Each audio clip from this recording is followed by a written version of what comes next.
Jemaat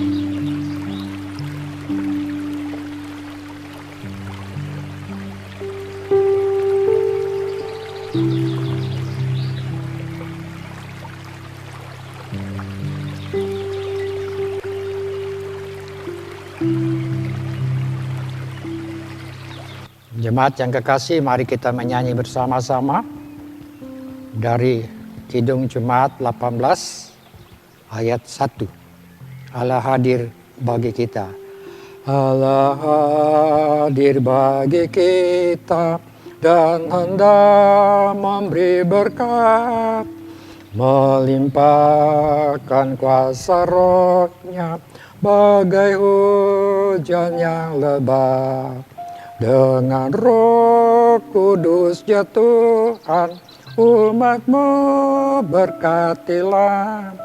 Baharui hati kami, curahkan kurnia. Mari kita berdoa. Tuhan Bapa yang ada di dalam surga, pagi ini kami datang di hadirat-Mu yang kudus mengucap syukur. Saat ini kami akan membuka Alkitab, hendak membaca, mendengar dan merenungkan serta menghayati firman-Mu. Tuntun kami ya Roh Kudus, dan beri hikmat hamba-Mu menyampaikan kebenaran firman-Mu Bapa. Jauhkan di tengah-tengah persekutuan kami penggodaan roh-roh jahat. Bersabdalah ya Tuhan, kami semua sedia mendengarkan firman-Mu. Dalam nama Tuhan Yesus kami berdoa. Amin.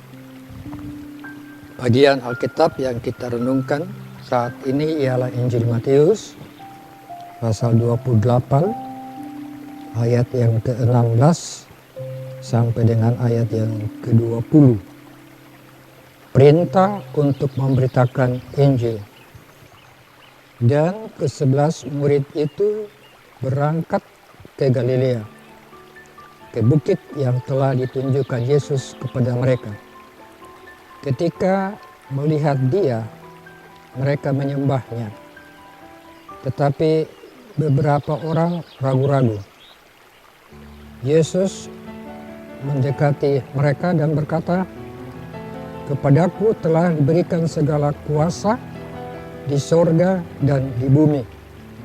Karena itu pergilah, jadikanlah semua bangsa muridku dan baptislah mereka dalam nama Bapa dan Anak dan Roh Kudus. Dan ajarlah mereka melakukan segala sesuatu yang telah kuperintahkan kepadamu. Dan ketahuilah, aku menyertai kamu senantiasa sampai kepada akhir zaman." Amin.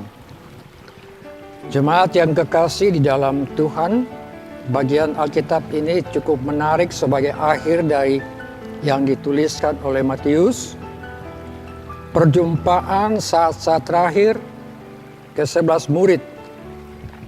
Karena Yudas sudah menggantung diri di atas bukit Zaitun, dan di situ dikatakan 11 murid menanti. Dan tiba-tiba Yesus ada di tengah-tengah mereka. Namun beberapa sudah percaya kepada Yesus sehingga menyembah, tetapi beberapa orang ragu-ragu. Kata ragu-ragu ini pun sampai dalam kehidupan kita semua. Kadang-kadang kita sangat percaya Tuhan kalau kita merasa diberkati. Tapi kadang-kadang yang saya lihat, yang dimaksud diberkati adalah soal duniawi. Bukan soal iman, bukan soal percaya yang sungguh, bukan soal penyerahan diri kepada Allah. Namun Yesus tidak menanggapi itu. Ayat yang ke-17 dikatakan, ayat yang ke-18, Yesus mendekati mereka dan berkata, "Kepadaku telah diberikan kepada segala kuasa di sorga dan di bumi." Justru Yesus menjawab tentang kekuasaannya. Kuasa di sorga dan kuasa di bumi. Artinya apa? Tidak ada satu bagian di bumi ini yang tidak diketahui oleh Yesus. Dan tidak ada satu bagian di surga yang tidak diketahui Yesus. Dan karena itu jemaat yang kekasih, tidak usah ragu-ragu dalam mempersembahkan diri kepada Yesus. Sebab dialah gembala yang benar. Ayat yang berikut adalah perintah. Pergilah, jadikanlah semua bangsa muridmu. Ini pekabaran Injil. Akhir-akhir ini dunia pekabaran Injil dalam seluruh gereja di dunia menjadikan pekabaran Injil sebagai bisnis, menjadi objek, bukan sebagai pekabaran Injil yang murni, bukan sebagai pekabaran Injil untuk membuat orang datang kepada Yesus, tapi berhitung dengan berbagai-bagai perhitungan-perhitungan. Yang ketiga, dalam pembacaan kita tadi, ada yang diingatkan Yesus ayat 20, ajarlah mereka, ini katekisasi, pendidikan agama. Pendidikan agama di sekolah-sekolah umum di negara Kesatuan Republik Indonesia akhir-akhir menipis. Semua berhitung tentang jaminan. Semua berhitung tentang berapa diberikan dan seterusnya. Sehingga pendidikan agama kadang-kadang diabaikan. Tidak ditekan secara sungguh kepada anak-anak didik. Sehingga kita bisa lihat apa yang terjadi di kalangan anak remaja kita. Saya menonton televisi sedih anak SMA yang menikah dengan 2 gadis sekaligus. Dan berbagai-bagai lagi. Campur aduk segala perbuatan-perbuatan manusia. Yang terakhir sekali, dalam pembacaan kita tadi, dikatakan di situ ada satu jaminan Yesus. Dikatakan pada bagian akhir, dan ketahuilah, ini diperingatkan. Sebagai kita orang percaya kepada Yesus, sebagai kita orang yang bersandar kepada Yesus, bahwa Yesus katakan, ketahuilah, aku menyertai kamu senantiasa. Jadi penyertaan Yesus bukan sewaktu-waktu. Dalam gempa yang terjadi, dalam badai yang terjadi, dalam berbagai pergumulan-pergumulan yang terjadi, kita ada ditemani oleh Yesus.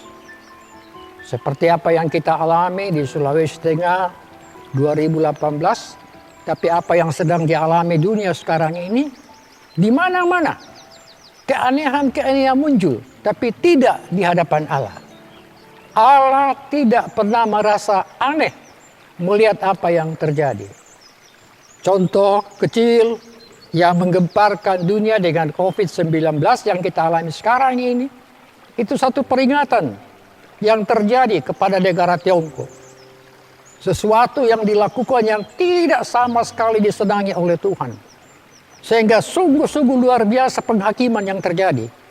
Dan kita juga semua, di negara kesatuan kita ini, kita lihat demo yang terjadi kemarin, bilang demo damai, kenapa merusak bangunan-bangunan negara.